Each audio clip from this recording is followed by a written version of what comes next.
आइए हम लोग प्रार्थना करें। हमारे जीवित पिता परमेश्वर, हम धन्यवाद करते हैं प्रभु, तूने अभी तक हमें जीवन दिया और हमें सुरक्षा दी। इस कोरोना वायरस के तमाम प्रभाव से हमको बचाया और हमारे लोगों को बचाया। हम धन्यवाद करते हैं। धन्यवाद प्रभु जी, ऐसे संकट के समय में जबकि चारों ओर पिता परमेश्वर लॉकडाउन की वजह से लोग नाना प्रकार की समस्याओं से जूझ रहे हैं, लेकिन प्रभु तूने हमारी सारी ज़रूरतों को पूरा किया है। हम धन्यवाद करते हैं पिता। इस समय हम धन्यवाद करते हैं प्रभु तेरे अनुग्रह के लिए, तेरे प्रेम के लिए, तेरी स्तुति करते हैं परमेश्वर। और हम इसी वायदे के साथ प्रभु जी तेरे चरणों में बैठे हैं कि तूने कहा है कि जहाँ 2 या 3 मेरे नाम से इकट्ठा होते हैं, मैं उनके बीच में हाजिर होता हूँ। पिता परमेश्वर, तेरे लोग तेरे नाम से जहाँ कहीं इकट्ठा हैं, सभी जगह तेरी मौजूदगी हो और आशीष दे अपने लोगों को और अपनी महिमा के लिए इस्तेमाल कर। धन्यवाद के साथ प्रार्थना प्रभु यीशु मसीह के नाम से मांगते हैं, आमीन।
आज के वचन के लिए मैं आपके सामने पढ़ूंगा मरकुस रचित सुसमाचार, उसका 16 अध्याय और 14 पद से लेकर 18 पद तक। The gospel of mark chapter 16 versus 14 to 18। यहाँ इस प्रकार से लिखा है, पीछे वह उन 11 को भी जब वे भोजन करने बैठे थे दिखाई दिया और उनके अविश्वास और मन की कठोरता पर उल्हाना दिया, क्योंकि जिन्होंने उसके जी उठने के बाद उसे देखा था, इन्होंने उनकी प्रतीति ना की थी और उसमें उनसे कहा, तुम सारे जगत में जाकर सारी सृष्टि के लोगों को सुसमाचार प्रचार करो। जो विश्वास करे और बपतिस्मा ले उसी का उद्धार होगा, परंतु जो विश्वास ना करेगा वह दोषी ठहराया जाएगा।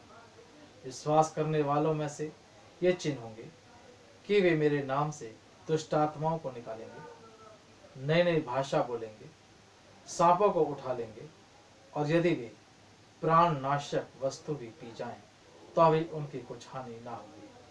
वे बीमारों पर हाथ रखेंगे और वे चंगे हो जाएंगे। परमेश्वर अपने वचन के पढ़े सुने जाने पर आशीष दे। जैसे कि आज के वर्णन के लिए मैंने आपके सामने पढ़ा है मरकुस 16 अध्याय में से 14 से 18 पद में। यह हम देखते हैं प्रभु यीशु मसीह के पुनरुत्थान के बाद जब यह संदेश चेलों को सुनाया गया कि वो जी उठा है, और एक बार नहीं परंतु कई बार ये संदेश उन तक पहुंचाया जा चुका था कि जिन लोगों ने यीशु मसीह को जीवित देखा था वो जाकर यीशु मसीह के बारे में उसके चेलों को बता रहे हैं, लेकिन चेले विश्वास नहीं कर रहे। प्रियो, ऐसा क्यों है? क्योंकि चेलों ने अपनी आंखों से यीशु मसीह की उस दशा को देखा था जिसके शरीर में से लहू बह रहा था, और यहां तक कि उन्होंने यीशु की मृत्यु को क्रूस पर देखा था। इतना सब कुछ होने के बाद एक आम इंसान के लिए विश्वास करना सचमुच बहुत मुश्किल है कि ये असंभव है कि कोई जी उठे। यद्यपि प्रभु यीशु मसीह ने स्वयं कहा था कि जो कुछ यीशु मसीह के साथ होगा वो बता चुके थे, लेकिन उसके बाद भी यीशु मसीह की वो बातें उन चेलों को याद नहीं थी, क्योंकि मानसिक सोच इस पर विश्वास नहीं कर सकती कि कोई आदमी मर गया हो और वो जी उठे। क्योंकि यीशु मसीह ने अपने सेवा काल में क्या किया था कि बहुत सारे मृतकों से जीवित किया था। उसने विधवा के बेटे को जीवित किया, उसने यायर की बेटी को जीवित किया, और उसने लाजर को जीवित किया जो कि मर चुके थे। और जो जीवन देने वाला यीशु मसीह था वो स्वयं उनकी आंखों के सामने, यानी कि चेलों की आंखों के सामने मर गया था। तो जो यीशु मसीह जीवित करता है और वही उनकी आंखों के सामने यदि मर जाए तो उनके जहन में इस बात पर विश्वास करना कि यीशु मसीह कैसे जिएगा, इसलिए वो विश्वास नहीं कर पा रहे थे। लेकिन जब यीशु मसीह उनके ऊपर प्रकट हुआ और अपने आप को उन्हें दिखाया, और तब प्रभु यीशु मसीह ने उनके अविश्वास का उल्हाना दिया। मेरे प्रियो, बहुत बार हम कानों से सुनी हुई बातों पर विश्वास करते हैं या नहीं भी करते हैं। बहुत बार हम आंखों से देखी हुई चीजों पर विश्वास करते हैं और नहीं भी करते हैं। ये सारी बातें कब होती हैं? क्योंकि हमारा जो एक माइंड सेट होता है, जो हमने मन में ठान लेते हैं, हम उसके इधर उधर जाना नहीं चाहते, क्योंकि जो हमारा मन कहता है हम उस पर विश्वास करते हैं। हम बातों पर और परिस्थितियों पर विश्वास नहीं करते, परंतु जो हमारा मन कहता है हम उस पर विश्वास करते हैं। और इनका मन इनसे ये कह रहा था कि ये असंभव है, इसलिए उन्होंने यीशु मसीह की बातों पर विश्वास नहीं किया, और ना ही जो ये संदेश लेकर के आए थे कि यीशु मसीह जी उठा है, उनकी बातों पर वो विश्वास नहीं कर रहे हैं। और उनके अविश्वास की वजह से यीशु मसीह ने चेलों पर उल्हाना दिया और कहा, अविश्वासियों कि नाम उन्हें दिया गया है। मेरे प्रियो, हमारी जिंदगी में प्रभु यीशु मसीह कितने अद्भुत काम करता है। आज तक हर वो काम जो हमारे लिए मुश्किल जान पड़ता था, प्रभु ने उसे संभव किया है, और हम यीशु मसीह पर विश्वास करते हैं। आज इस परिस्थिति में जो चारों तरफ सारा विश्व कोरोना वायरस से जूझ रहा है, मसीह समाज प्रार्थना कर रहा है, लेकिन हम क्या देखते हैं? हम ये प्रार्थना करते हैं प्रभु यीशु मसीह के नाम से कि ये बीमारी खत्म हो जाए, लेकिन हो क्या रहा है? बीमारी खत्म नहीं हो रही है, परंतु जो बीमार हैं वो खत्म हो रहे हैं। हम कह क्या रहे हैं प्रभु से और हो क्या रहा है? आइए अपनी आत्मा को हम जागृत कराएं, आइए अपने मन को हम परमेश्वर के वचन से भरें। परमेश्वर वो कर रहा है जो परमेश्वर को उचित जान पड़ता है।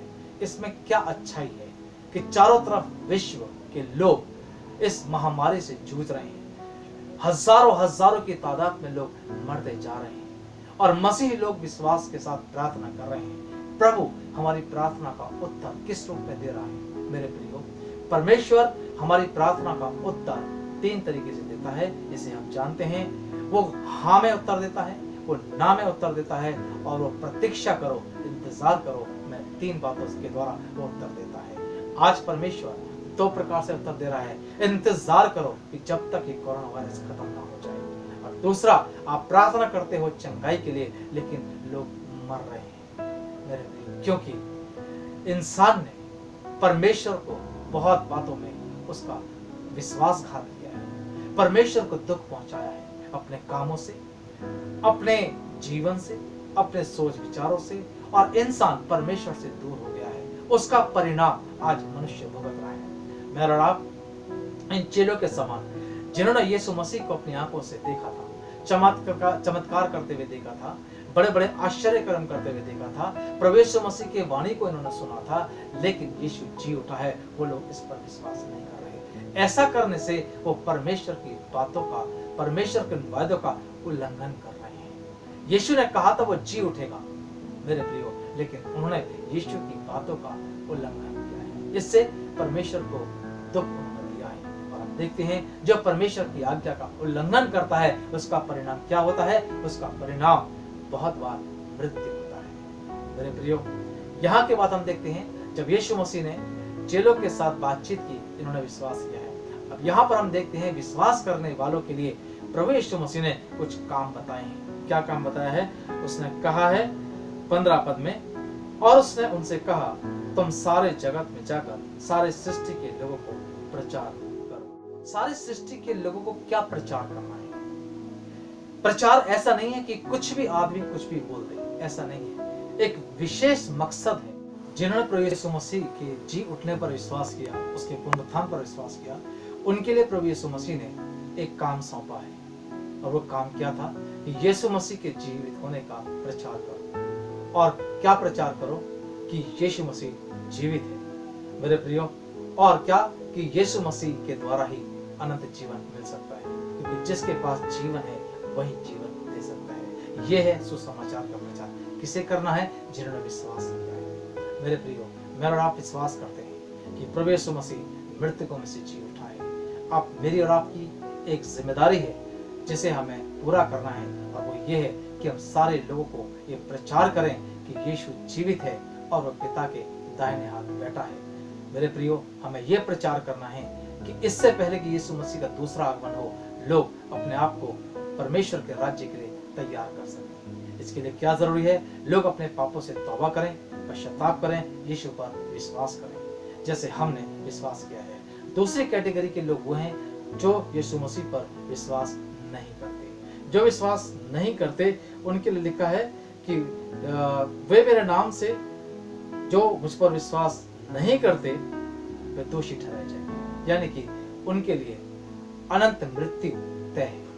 इसलिए प्रियो, मेरी और आपकी जिम्मेदारी है कि हम जिन लोगों ने अभी तक यीशु पर विश्वास नहीं किया है, जो यीशु मसीह को अभी तक नहीं जानते हैं, हम जाकर उनको सुसमाचार सुनाएं। विश्वास करने वालों का एक और चिन्ह है। विश्वास करने वालों का चिन्ह यह है कि यदि सांसारिक तौर से उन पर किसी प्रकार की परेशानी आएगी, तो परमेश्वर उनको बचाएगा। वो अपने लोगों को अंध मृत्यु से बचाता है, समस्याओं से बचाता है। और उसने क्या बोला था? 17 पद में लिखा था, विश्वास करने वालों में से ये चिन्ह होंगे कि वे मेरे नाम से दुष्ट आत्माओं को निकालेंगे, नई नई भाषा बोलेंगे, सांपों को उठा लेंगे, और यदि वे प्राणनाशक वस्तु भी पी जाएं, तो भी उनकी कुछ हानि ना होगी।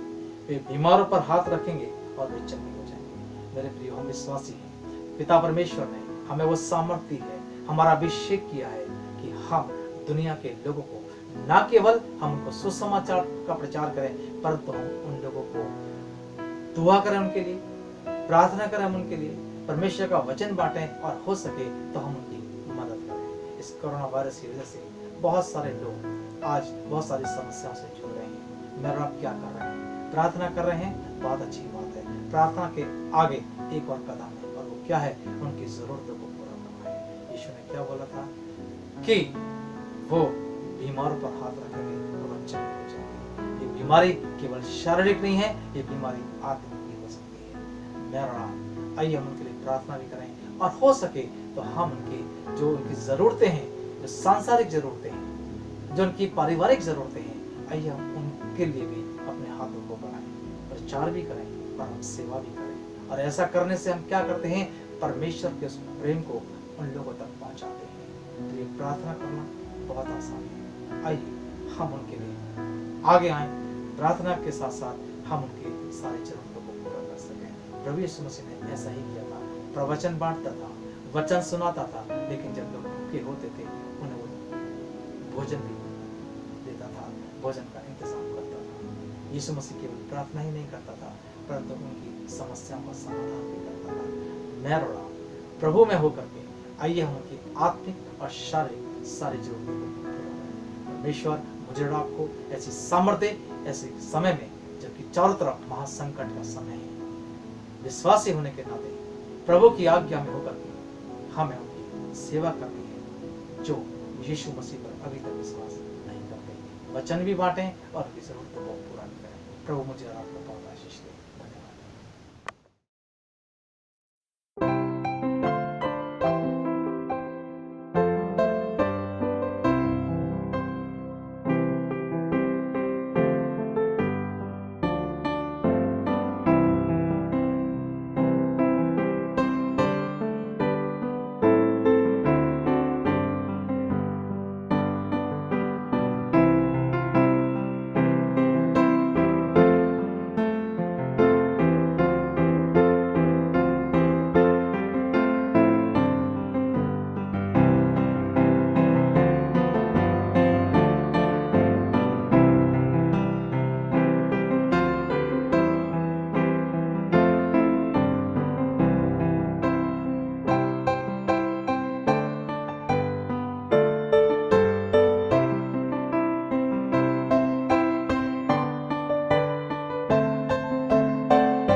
आइए हम प्रार्थना करें।